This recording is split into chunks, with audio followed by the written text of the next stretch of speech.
Hello, welcome to Agile Encounters. My name is Paweł Feliński. Together with me, Tony Richards. The topic we will discuss today is what's possible with Kanban. The truth is that this discussion, that encounter, comes from the fact that both Tony and I thought that there's a lot of people telling you what's the theory of Kanban using very proper language related to Kanban, but it's so disattached from reality. And we want to show you, based on our experience, what's possible with Kanban without going into Kanban buzzword. So focusing on the outcomes rather than details of how to implement it, how to go through it step by step. We will start with a slightly controversial topic. So, what is Kanban? Because apparently, depending on who says or who asks, Kanban may mean slightly different things, and there are a few misunderstandings based on that. So we're going to start with explanation which Kanban we're talking about. Then a few histories about what drives Kanban, what are the principles behind it, and what makes Kanban teams successful. What's the secret sauce? And finally, what everybody's waiting for. So what is obvious with the Kanban method, but also what is possible, not necessarily so obvious. At the very end, we'll have a tiny surprise for you, so stay with us as long as you can. Right, let's carry on. I remember, Tony, because I'm pretty sure you have very similar experience. I remember it was 6 years ago, somewhere here in Poland, at one of the conferences, a lady, head of IT in a bigger retail company, approached me, and we knew each other. I used to work for them for a few times. She asked me for guidance, and I told her based on what are discovered that the Kanban method would be really a perfect fit for them, because what they were providing in that particular part of the organization was a service rather than a product. And she said, "No, Kanban, no, definitely no. We tried it already." And I look at that. I look at her. I knew how not advanced their Scrum teams are at this stage, because they're very early at their transformation. And I thought, no way. It can't be that you already tried Kanban and you tell me that Kanban is not works for you. So I need to ask a few more questions. And I discovered that by Kanban, she meant, well, we have a task board with columns. While when I said Kanban, I meant something completely different. Do you have similar stories like that? Yeah, I've had teams or areas I've been introduced to in the past, and they've had, as you say, very, very large boards on the wall, physically in person, and that's been their reference of Kanban. But they're still really frustrated because nothing was improving, nothing was changing, but they put all the work up on the wall, and that was where they were. That was their understanding of the end. That was the end of the journey, and they were done. And I think that the biggest surprise is that if somebody thinks that's Kanban, they are technically right. It depends on which Kanban you're talking about. So Tony and I, we thought that we're going to tell you a few words about different Kanban definitions. I literally had a very similar conversation a month ago with other customer of mine, and they were surprised because I gave them 4 different definitions, asked which is right. They selected not the same one, by the way, because the work was in a couple of teams, and we concluded that no, all definitions are appropriate. So let's start from the basics. Kanban, literally from Japanese, one of translations, is a pull signal. So in other words, typically visual indicator that somebody is ready to take more, to pull more work. If you are in an office or in a shop and there's a shopping assistant behind the counter, and she says, "Next, please," this movement, this is literally Kanban. I'm giving a visual signal. I'm ready to pull more because what I was doing was done. Doesn't make sense, Tony. It does, and it's funny you mentioned shops, because the original person who's cited as coming up with a lot of what we're talking about today, Taiichi Ono, he observed supermarkets, and he noticed that when the stock on the shelves started to sort of deplete, so if you imagine the milk starts to diminish and disappear off the edge of the shelves, that was a signal to bring more stock out and fill the shelves up, and that inspired him to come up with this idea of bringing out more inventory, more stock when you see that pull signal, as you say, in real life in that case. Another definition, absolutely correct as well as this one, is Kanban understood as the Kanban board. So it's a simple technique. In some books, you would find it out written with small K letter, not capital one. The Kanban has a board that visualizes the workflow. Different columns are different steps of the workflow and work items within it, different cards. I think this is the most popular understanding of it. The very unfamous, in my opinion, method that was quite popular over a decade ago, Scrumban, was literally Scrum, the Scrum framework, and the Kanban board, not any sophisticated method. How often do you find people thinking that Kanban is just the board, Tony? I wonder what's your experience in your market.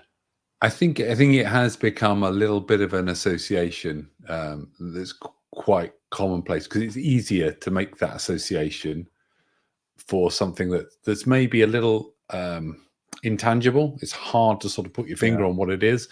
So people will often go for something that's visible first, which I suppose is one of the elements of the Kanban method.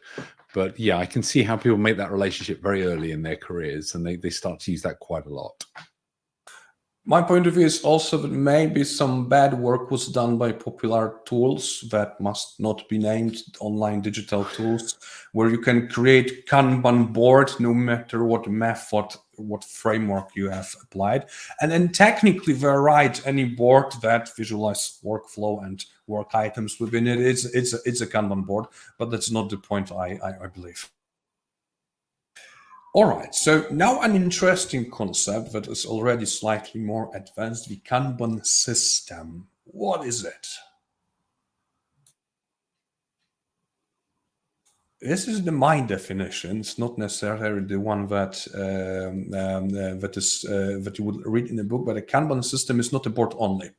It's something absolutely more. It's the entire system that consists of a board, absolutely, but different policies applied to it, metrics and charts, cadences and roles. However, the majority of them are optional. You don't have to have roles or meetings, cadences or metrics, or not all of them. But the system that you create, where the board is the central part and everything is around, that's also Kanban. I tend to name it Kanban system, not just Kanban, but very often I hear people, when they use the phrase Kanban, they refer to a Kanban system, which is not yet a full method helping you manage your work and the workflow, but not a board anymore. I'm not sure, Tony, if you want to add something on top of that. I don't think there's anything I can add to it, really, because as you say, it's a collection of things, isn't it? So you can think of it systemically as on its own, they all add some kind of value, but when you bring them together, as you have there on that one visual, their combined inputs are much more powerful when it comes to visualizing and managing work. I think so. Now, the final definition that I have on another slide is fourth one over here, but I've just realized, and not four only, I think there are more, is what we call the Kanban method. So it's a method for knowledge work management, having principles, practices, and using boards or actually Kanban systems. That's the method developed, among others, by David Anderson, and it's used by the Kanban University and related schools of thought. So that's way more than just a system. Just a board is actually a full method that helps organization grow, an alternative way for achieving the state of agility, business agility. But do we have any other Kanbans, Tony? I'm thinking, for instance, about pro-Kanban organization, which is so far away from Kanban University and their Kanban method, but what they teach is also Kanban, which is more than a system. How to define it?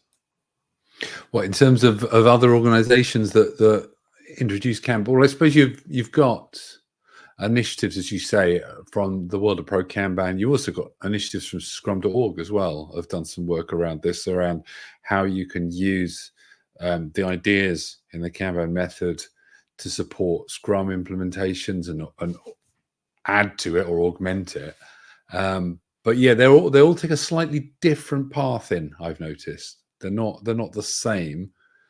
Whilst we're talking about the same thing, which also adds to some of the confusion that you're seeing out there today, I think. Mhm.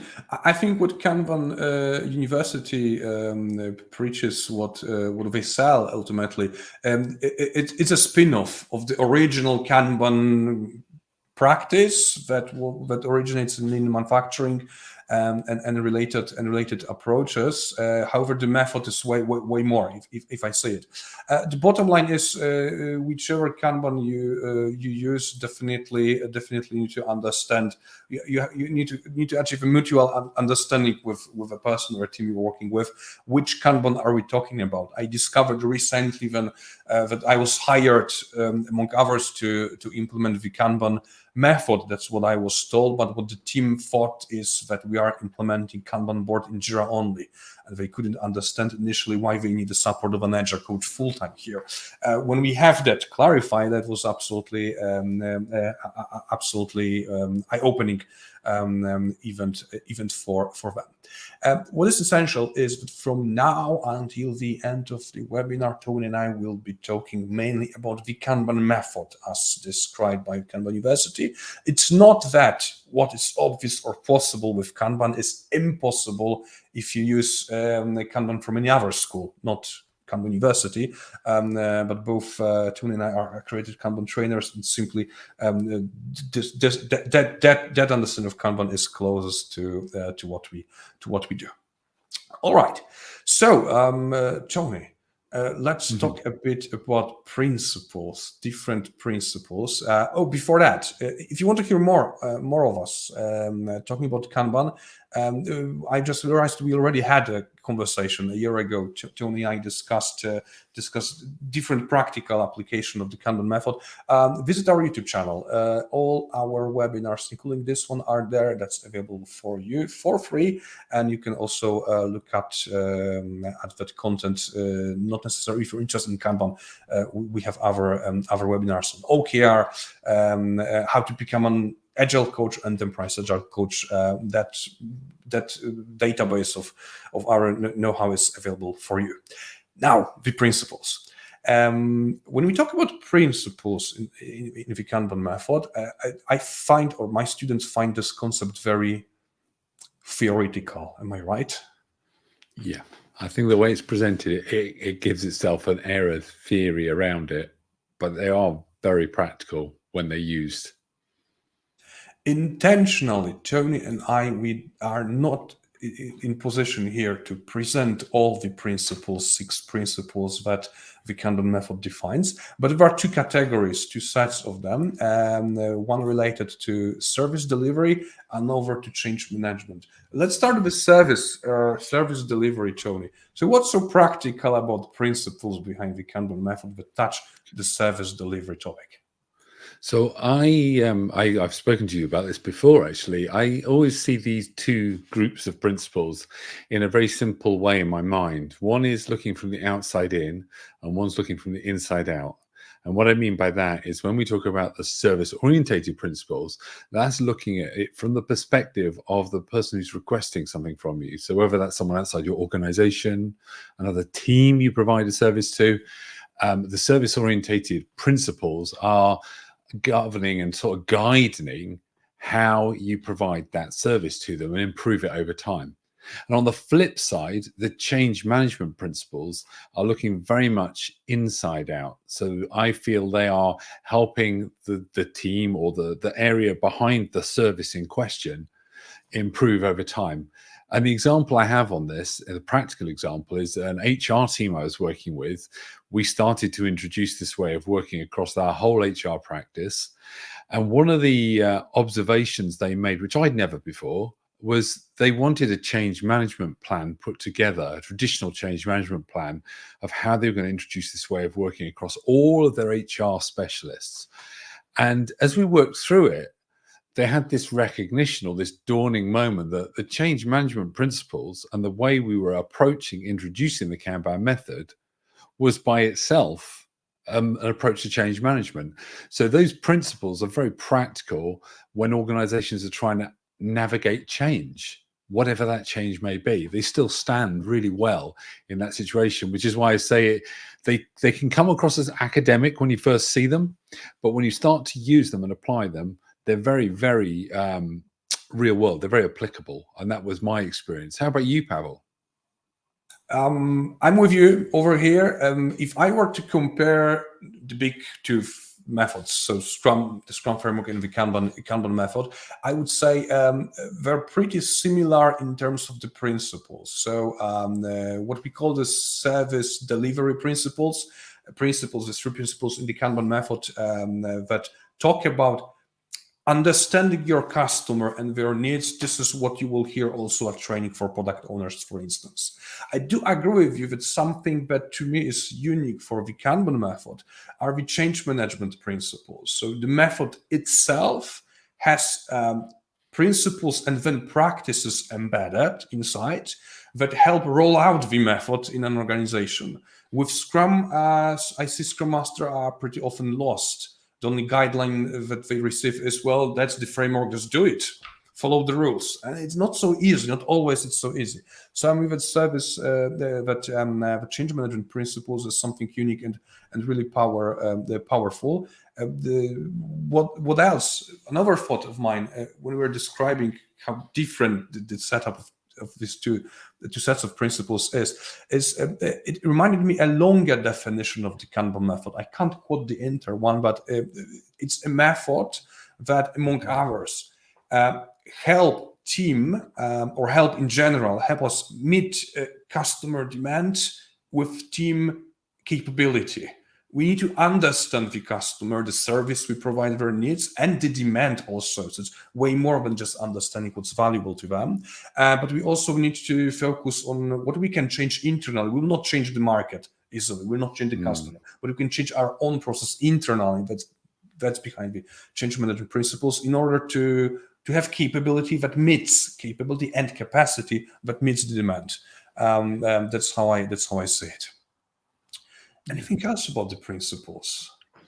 No, nothing sort of jumps out straight away. But I do like the way you described that you're focusing on your capability inside and then your ability to meet the demand outside. So yeah, the way you describe it still reinforces that inside out, outside in way of looking at these things. So yeah, they're just useful ways of reminding yourself as you work through this how to keep improving and how to carry on journeying as a team or as a service area into more and more improvements as you go along.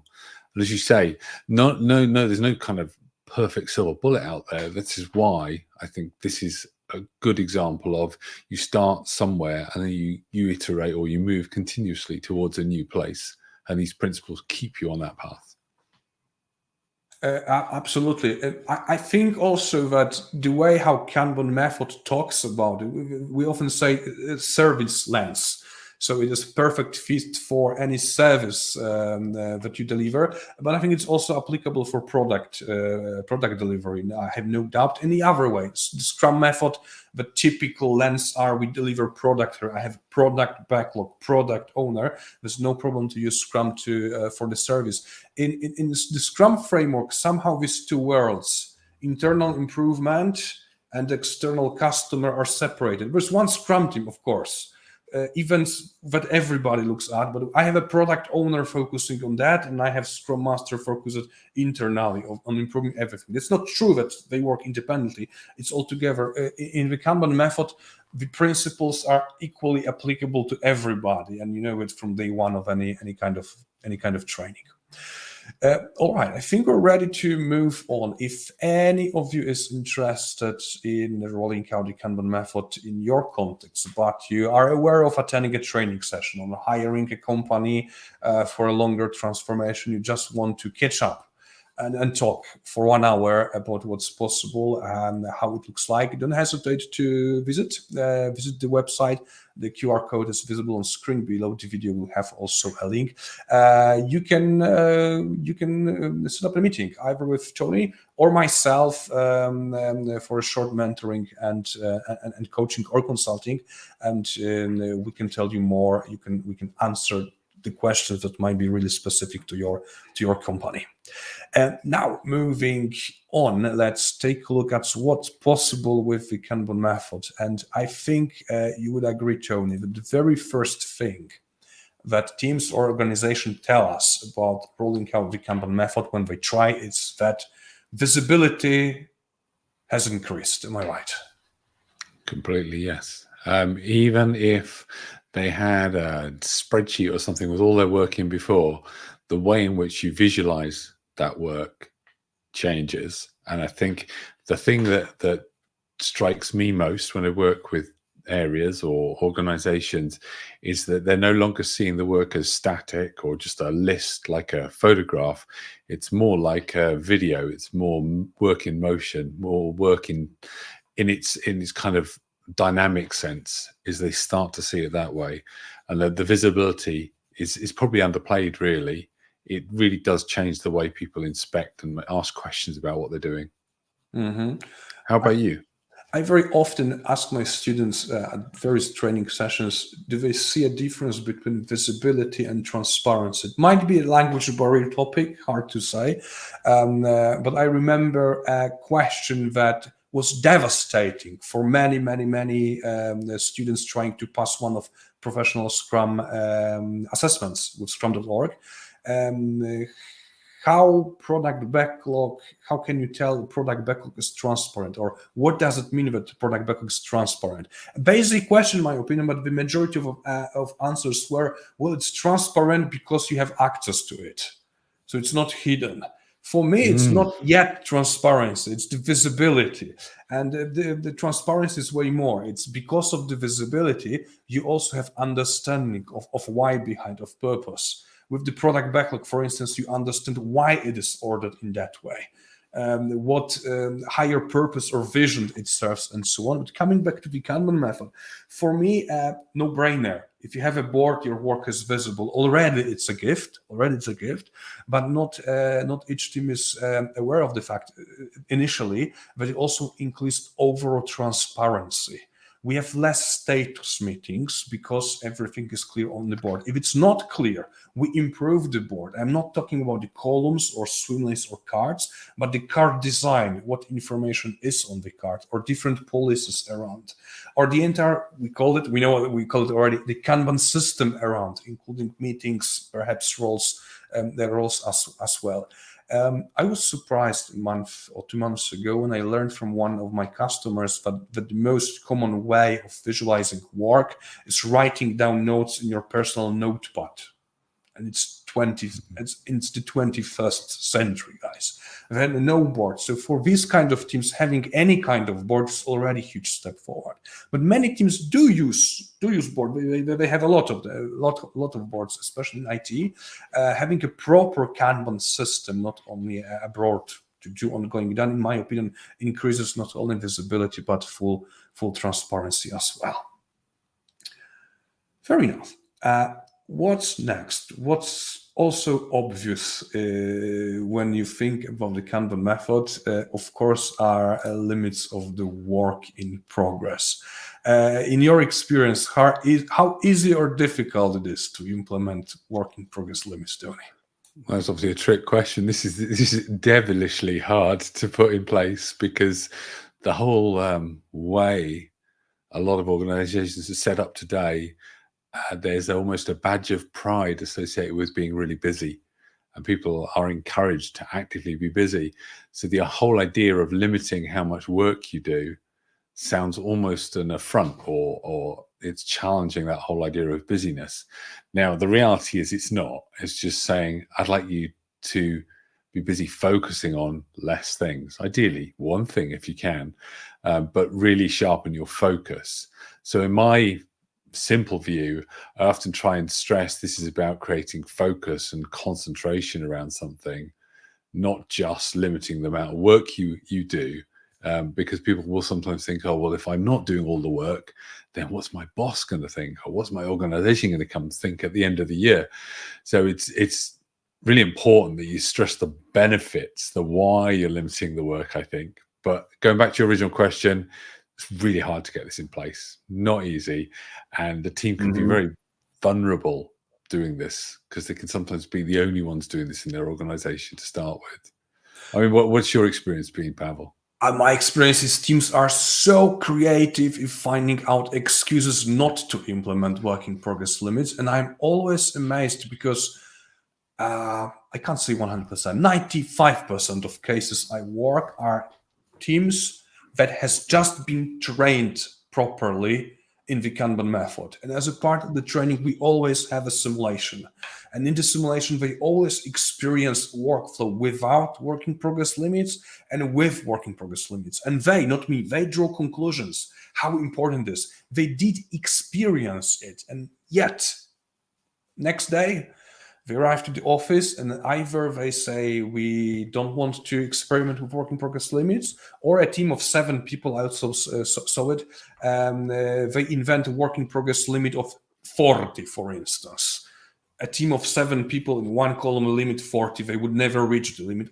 Actually, they did, that team did. But one thing is to set work in progress limit. Another is to really pay attention to it, to really use it, because the fact that you set it but you don't respect it doesn't mean that that it actually works. In my cases, it takes whatever between 2 weeks to even 3 months to convince the team, to help them, maybe not convince, to help them start using work in progress limits.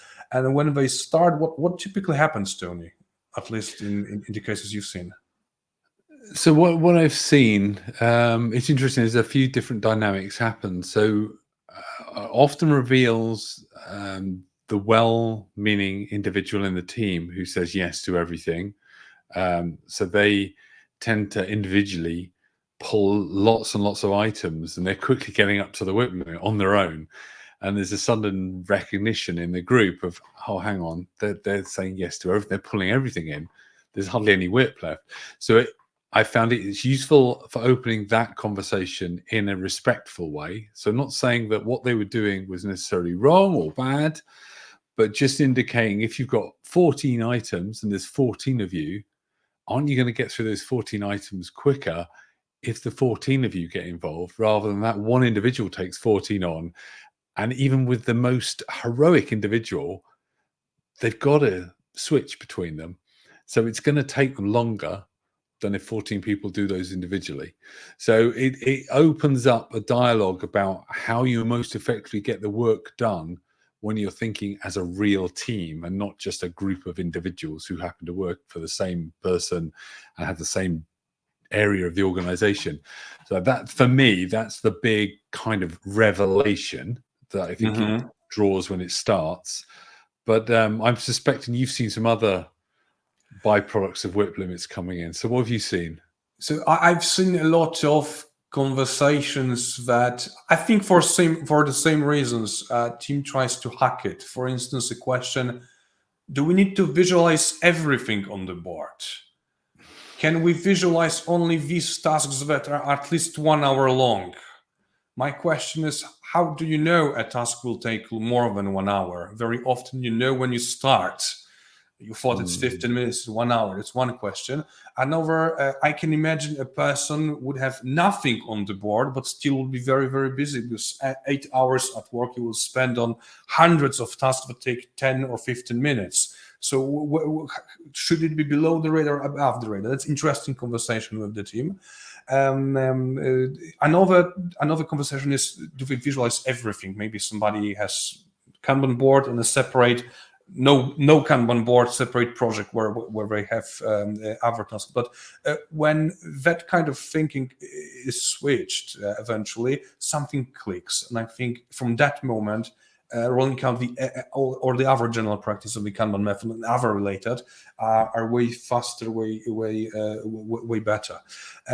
I personally haven't experienced that situation so much that teams want to have higher limit because they want to prove they are busy. It happens, but not so often, in my cases at least. More often, it's the fact they are afraid of doing nothing because they are blocked.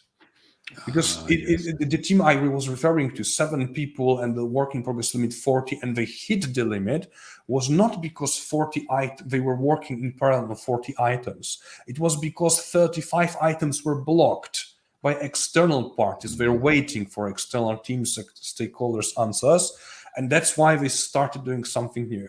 To change that kind of thinking was very tricky, but eventually it led us to interesting conversation on focusing on the blockers. I remember their line manager stepping in because he saw the board. He knew where the bottleneck is. He saw a lot of pink cards, pink color meant blocked, and we had something that in lean management in TPS, Toyota Production System, was called stop the line. He reached out to his manager and the stakeholders and informed them that for next weeks my team will not deliver anything because they will focus fully on unblocking things. And actually they didn't develop a lot because many blockers were external blockers. It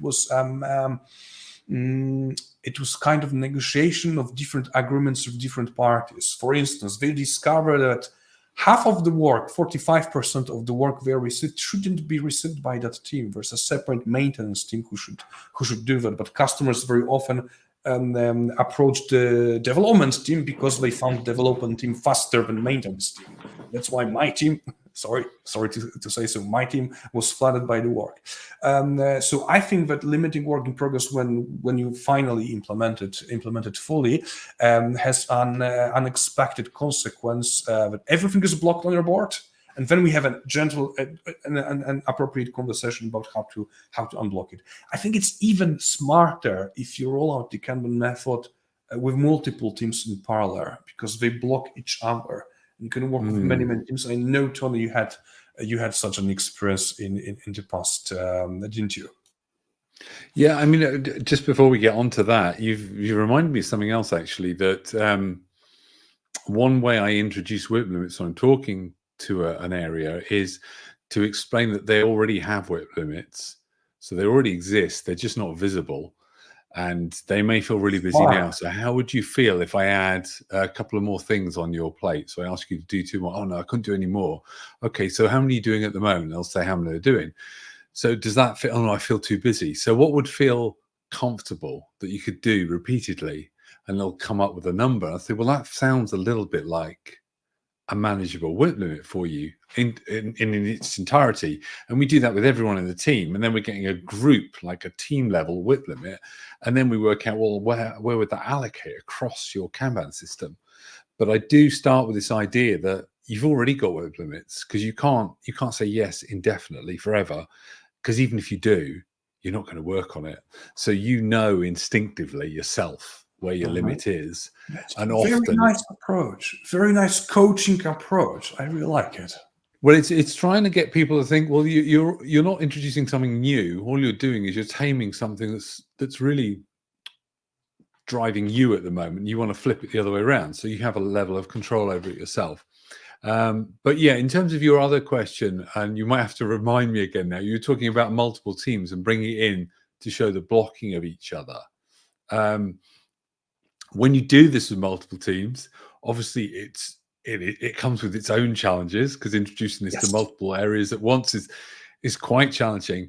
But as you say, you can start to see that one person's dependency is often another person's blocker. And when you start to make that kind of link and you change the language of dependency to blocker, then suddenly people look at dependencies in a totally new way as well, rather than I'm just going to wait and it's a handoff, or I'm going to try and plan this dependency to the finite degree so it always works as it should.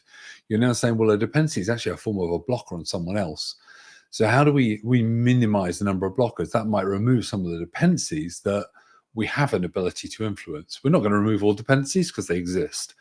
But as you say, when you do this with multiple teams, you make that visible. So it's not just your board, you're now making links between the teams visible through the form of blockers. I remember one of the dependency maps that you created with one of your customers.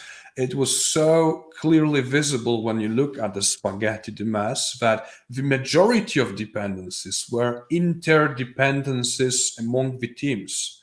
So something technically within their control.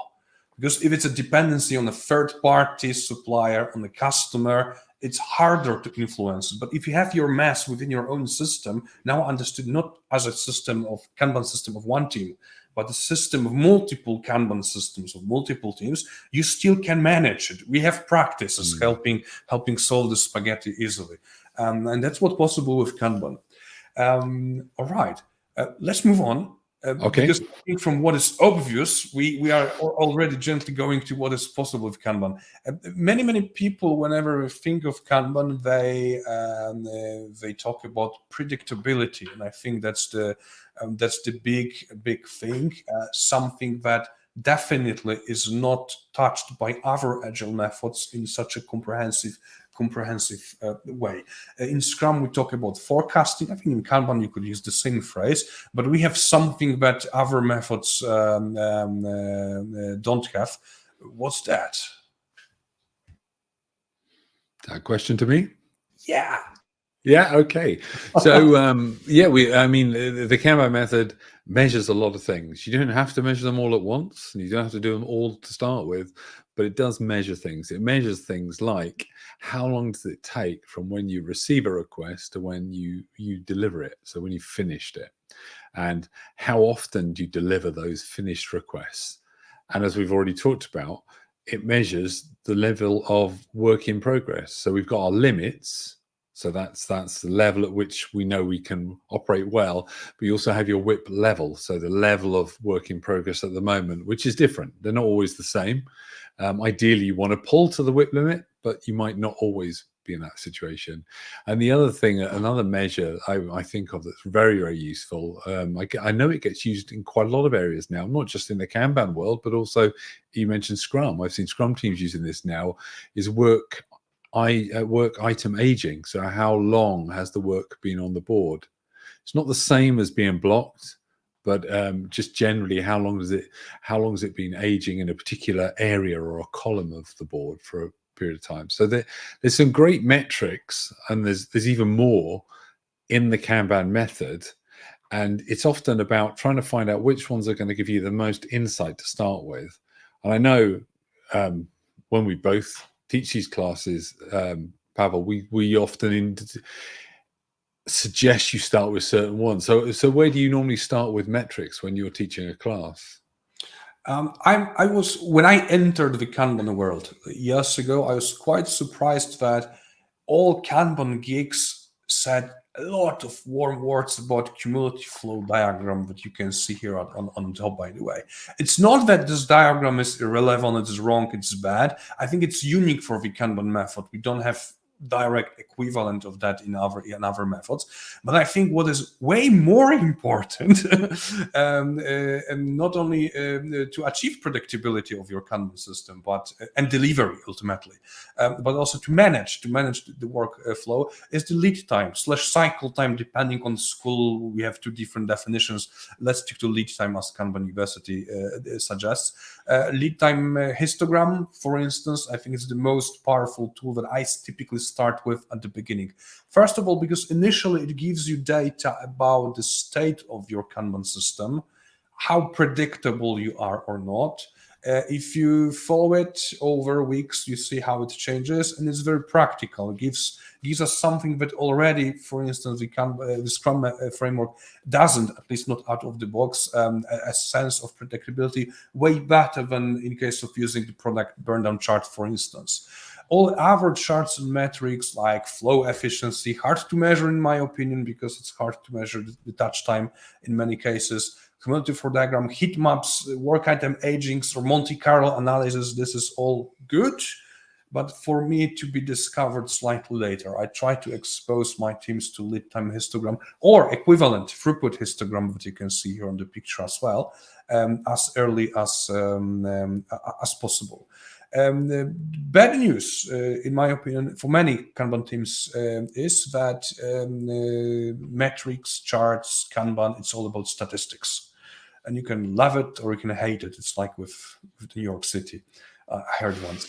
I know few Kanban coaches that are really, really focused. I would even say fixed on charts. They are really data men kind of people. It's not my cup of tea, really. I don't want to kill my customer with statistics. I'm not an expert in statistics either. For me, it's one of many practices that Kanban brings out of the box that are useful. But at some point in time, you need to understand it. Recently, I delivered a private class for one of our customers here in Poland. They literally asked me for something that I think should be obvious after a few training sessions. Okay, we have these charts. Now what to do with them? I'm looking at cumulative flow diagram. I'm looking at a product burndown chart, for instance. I can interpret it. I know what axis means, what each bar means, but now what? What is the action? So we focused full 2 days looking at it, how to read it and how to plan the actions. And I realized that standard training sessions, they do not talk about it. They explain you what a chart is about, and they just touch the topic, what you can do with the knowledge. But there's not yet enough information for you to make decisions. At the end of the day, my opinion is that whatever metrics or charts you use, they should inform your decisions. If you don't have the information based on the chart, perhaps something is missing. I'd agree with that, because I know when we run the sessions with examples of many of these kind of visuals, we start to go through exercises where the group then start to try and become detectives and work out what might be happening under the surface. And then they get a feel for what does a chart look like when it's behaving as it should, or when the Kanban system is behaving in the way in which you'd like it to behave. And what does it look like where it's starting to go off the handle, it's starting to go out of control, and the predictability is going, which was your point around this.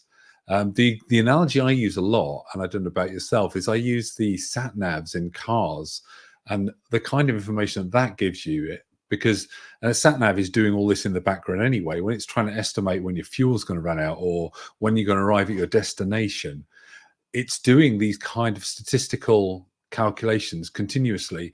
And with the destination example, the closer you get to the destination, the more accurate, the more predictable that arrival time is getting, because there's less possibility, there's time for it to go off. Whereas at the very start of your journey, it's just an estimate. It's like it's taking a very small sample of data and it's having to extrapolate a huge kind of jump in belief around what will happen. You don't know if there'll be roadworks or there'll be terrible weather or whatever. So I try and say, well, you are surrounded by these kind of things already, whether if you're a driver or something else, some other appliance you use. But often with these charts, it's just understanding how to read them and see them in a way that they give you off those early warning signals. Am I going to get where I need to on time? Or is the team going to run out of fuel before we get to the end? That I think that's the important part, as you say, making it practical and actually ideally putting it in their world, in their work. I'm surprised we came up with the same example for our training sessions, but I'm using not SatNav, but Google Maps or navigation using Google Maps during Scrum training sessions when I explained the difference between velocity and average velocity and what it's used for. But I'm with you. Coming back to the topic. I think what is essential with metrics and charts within the Kanban method is not to flood your team with all of them at once. Start with one, but understand it, and then, if needed, add more and more and more. I know people or teams or coaches that want to focus on everything. It's a mess. It's a mess, and actually, it decreases the transparency, not increases as it should. Fair enough. Another topic that is even less obvious, in my opinion, whenever you roll out the Kanban method, is the topic of scaling. There are training sessions about scaling Scrum. There are framework scaling Scrum, and so on. But it's not so obvious with the Kanban method, while actually it should be. It's very easy, very powerful as well. There are two ways, or maybe not two ways, two places where you can scale the Kanban method. One, definitely, it's to create a network of systems. We have multi-team Kanban. Instead of having Kanban system created for one team, all the teams in my department, they use Kanban. If there are any dependencies among the teams, we can work it out, we can measure it, we can visualize it. This is really, really cool. But what is even better, in my opinion, a concept that I wouldn't introduce on day one, definitely, is the concept of vertical, not horizontal scaling. So the concept of flight levels, where you use the same Kanban method, the same Kanban system approach, but on different organizational levels. In the original approach by, I think, created by Klaus Leopold, we had the flight level 1, so operative level, where teams produce what they do produce. Flight level 2, the coordinative level, and strategic level or portfolio level, that is level 3.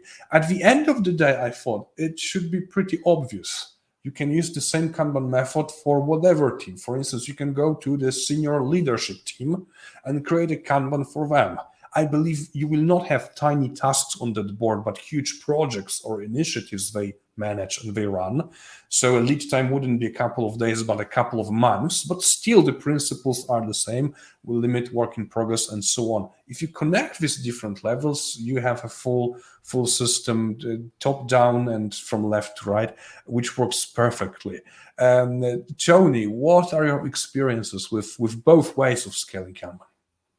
So, as you know, I've been heavily involved with flight levels, and we did a very, very big introduction of this into an organization. One of the things the flight levels does also is it bridges the communication between different parts of the organization. So there's often a language used at the level of the team doing the work, which is very detailed and quite kind of specific. And although others in the organization might recognize it, it's so detailed they can't make sense of what does it actually tell them. And then on the flip side, there may be big strategic initiatives or thrusts that the organization want to make and do. And you can use the idea of flight levels to link those together, to bridge those two languages together with real-time information, or near real-time, because it's only as real-time as you move the card, obviously. But I think it's very good, flight levels, at bridging that communication gap between the two parts of the organization, and you're doing it based on the shared understanding of what's really happening. Whereas the network of systems is probably where I've seen the opposite of what you said about introducing this at all the teams at the same time. Sometimes you might introduce this one area and they have to do this alone and they find it quite hard. But what they do is they then involve others who are recipients of what they do or they create, or they're requesters, and they'll bridge out horizontally, either from where they're getting requests or who they're delivering stuff to. And that's how you see the network of systems starting to grow out in a sort of a from idea through to delivery of the overall idea. We sometimes call that a value stream. Or it might just be a meshing, like a network of different parts of the organization that have to work together to get something done. So yeah, the horizontal is very powerful because that can spread across a whole organization, across different professions and all sorts. And then the flight levels allows you to link back to the big ideas about the organization, where it wants to go next and how it wants to achieve it. So I've seen it on both. We probably haven't got time to go into them in massive detail. But there are examples out there that, well, I mean, you use them in your training. I often use them with courses, with classes, and we dig into those as well as their own content. Definitely. I think that what we will do is at some point of time after the webinar, somewhere on our social media, most likely we'll find a survey asking you what is the next Kanban kind of topic would like us to talk about, and webinar and flight levels perhaps would be on the list. I really wonder how those who watch us would vote. Literally a few weeks ago, I attended a conference, bigger conference in the Eastern Europe, Agile by Example.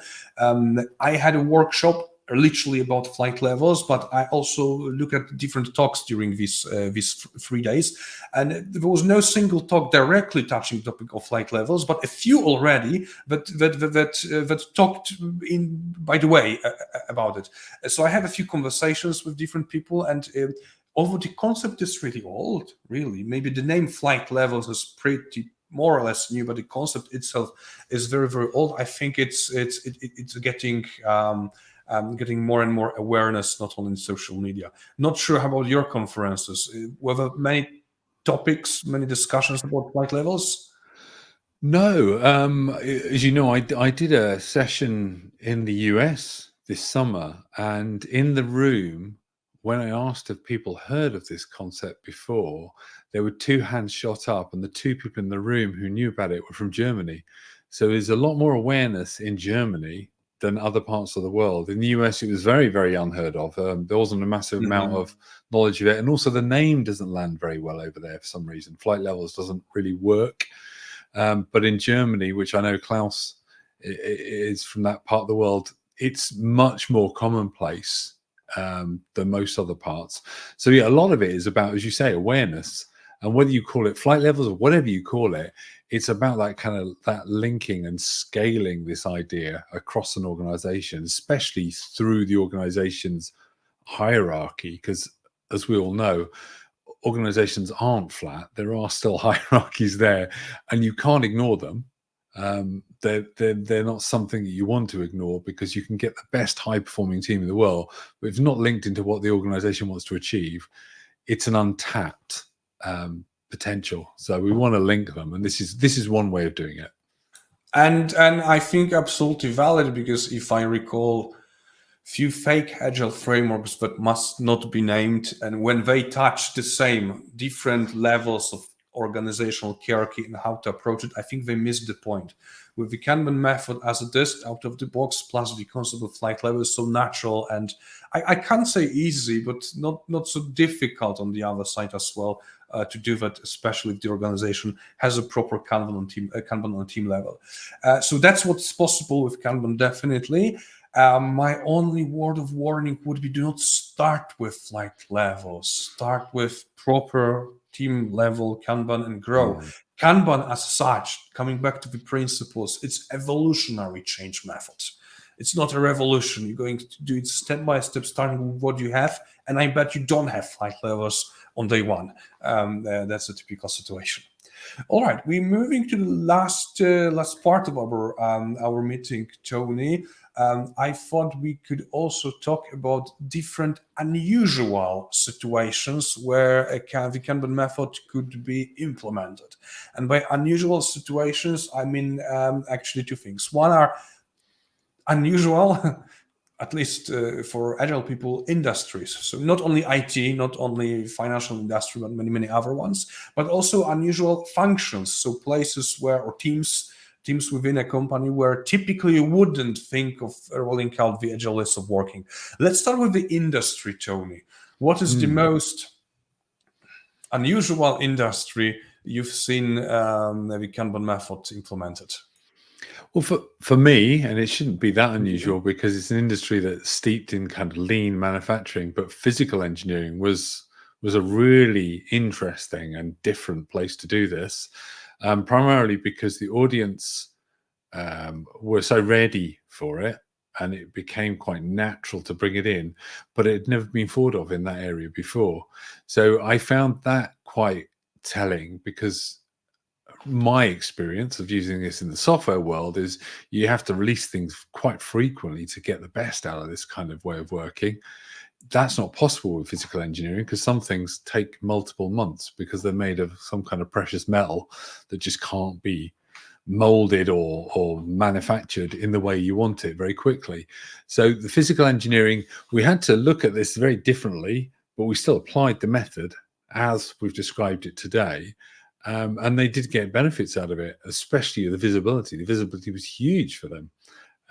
They'd become so process driven that it become very difficult to understand what was holding them back. And this started to reveal that.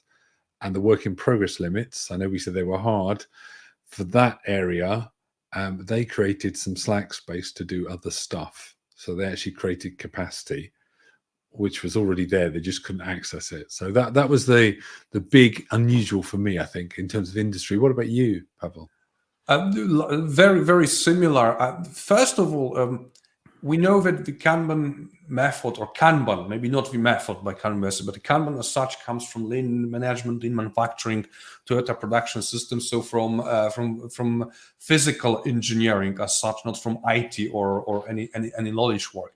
So for me, it's so eye-opening whenever the Kanban method, by definition, a method for knowledge work, intellectual work, creative work.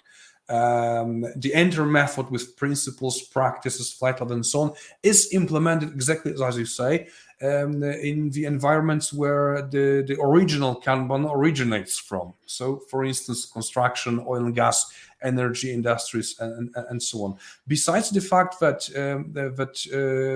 visibility of results, of outcomes, is very clear to everybody. It's a big leap for them, really huge step forward.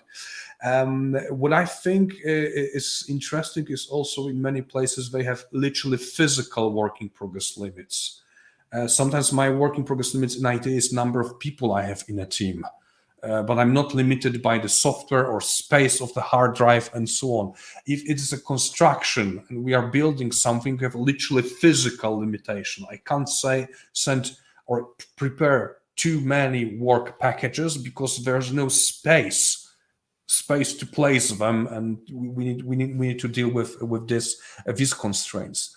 Longer lead times, but I think also a higher satisfaction. That would be one kind of industries. Another one, I really enjoy tiny companies like a bakery, for instance, where technically the original Kanban from TPS would work, but the Kanban method can work as well. These are small but gentle, nice engagements as well. Fair enough. What about unusual functions within whatever industry, Tony? So I've already mentioned HR. So I've found that any function or profession within an organization that receives requests, this is perfect. So finance, I worked with a team in finance who reduced their year end from quite a few days down to about 27, so 42 to 27 days. I've worked with actuaries before who've applied this approach, also procurement. And the one area I would pick out where the Kanban method is incredibly powerful is where you can't plan the work up front. So I'm thinking now of things like IT service desks or customer service areas of organizations who just take calls. You can't know what that call is going to be about up front. You can't even know when it's going to arrive. So where you can't plan the work up front, the Kanban method can just take that in its stride. It's designed to accept requests. That's what its purpose is. So I'd say they're probably two of the, or one example of a very powerful place to use this is where you can't plan things up front, like service desks or customer contact or customer centers. How about you, Paweł? That's interesting because I think the very first thought of mine about implementation of the Kanban method in this kind of supportive functions was actually the Scrum training. It was nearly a decade ago. People at this training from that particular company were somehow forced to attend it. It was a Scrum training. And I received one question in a break because the guy was too shy to speak up publicly in the classroom. Can I give him a few suggestions? How can he implement Scrum in his team? It's a legal team, 3 lawyers supporting the board of members. And I thought instead of giving the answer, I will come back to the fundamentals of Scrum. Scrum is for solving complex problems. So I asked, what's so complex in your work? Is it uncertainty about how to do it or what to do it? And he realized that no, it's pretty obvious what to do, either to create a contract or check the contract. Even the number of requests is more or less similar every week. So my question back was, why Scrum in your case? I think you wouldn't. He said, well, they asked me to come for the training. I didn't know what to expect. And from word to word, we found out that perhaps Kanban method would help them visualize, limit work problems, increase even not effectiveness initially, but efficiency, and that would be really cool. So legal departments, HR departments, any support functions. On top of that, I can add that I don't believe in companies during or after their agile transformation they have Scrum only or Kanban only. What I saw that works are either blended methods or different frameworks used when whichever is needed in different places. Scrum here, Kanban here, something else over there. And what I typically see, especially in big companies, is not that 100% of company uses the agile ways of working. There are some teams, even if it's a huge campaign, we are agile. There are some teams, 10%, 50% of staff, hard to say, they are not using them because they are exactly the functions that support the rest. HR, finance, legal, and others ones. The Kanban method, it's absolutely appropriate for them as well. And if they culturally feel left alone without that big agile transformation, that could be something that we could propose to them. It won't harm them definitely. It can only increase their at least efficiency, at best effectiveness, and they will be part also of the entire transformation of the entire company. So that's also what's in my opinion possible with the method. Anything else, Tony? Well, I've not really got much to add on that, other than when you mentioned about a blend of different teams working in slightly different ways, you made me think also flight levels sit neatly on top of all of that. So they're fairly agnostic, so they can sit on top of teams doing very different things and bring them all together. So it's just, as you were talking through there, I thought that's very true. You can't apply one approach, one method, one framework that rules all. You might have to use a combination of. So you do need to think about that when you're trying to scale that in an organization as well, is how do you bring this all back together? So not wanting to overplug it, but flight levels are great in that situation. So blending methods, perhaps it's yet another great topic for another webinar. You've just reminded me a Kanban team in a company where that was a customer of both of us. It was a Scrum team. So it was a Scrum team, but the product owner for product backlog creation, management, and refinement used what we know as upstream Kanban. So literally we plugged upstream Kanban and downstream was executed within Scrum. And it worked perfectly for everybody, increasing transparency, understanding of what the product owner does, and so on and so on. But that's the other story. I think we are close to the end. If I could ask you, Tony, for a summary or a word of maybe a sentence of a message to those who are still listening to us, what would it be? So I suppose my summary would be, if you're going to take something away from this around the question of what's possible with Kanban, think about what is it that you want to tame. So I often start there. So is there something that's just not behaving as you want it to today? And that's probably a clue of an area where you'd get the most benefit from trying to apply this kind of approach to working. Don't necessarily go for something that's easy and that's going to work straight away. Look at something you want to tame, because I think, as we talked about earlier, those principles that are going to sort of help guide you through it, they're incredibly powerful for taming a situation that seems just out of control. That was a number of sentences, so I'm going to stop there, Paweł, and pass back to you.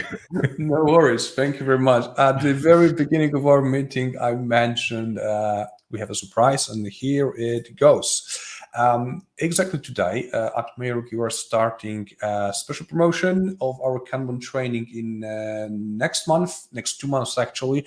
My very great guest, Tony Richards, is delivering a Kanban systems design class, and then advanced class, Kanban system improvements by Wojciech Walczak, also from Meyruk. If you want to attend it, especially if there are more of you, if you have a group, we have interesting promotions prepared. The link to it under the video, but also you can also use the QR code over here. I think that from our side, that's it. I wonder if there are any questions from anybody listening to us. We're gonna give you a half a minute to place them in the chat window. If no, that would be it. That would be it.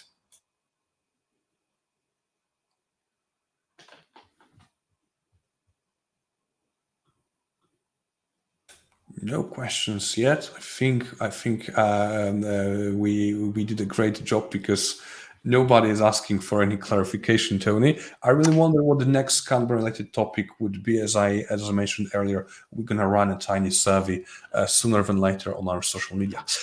For now, that would be it. Tony, thank you very much for joining Agile Encounters. Everybody, thank you for watching us. See you next time. Thank you very much. Thanks, Paweł. Bye, everyone.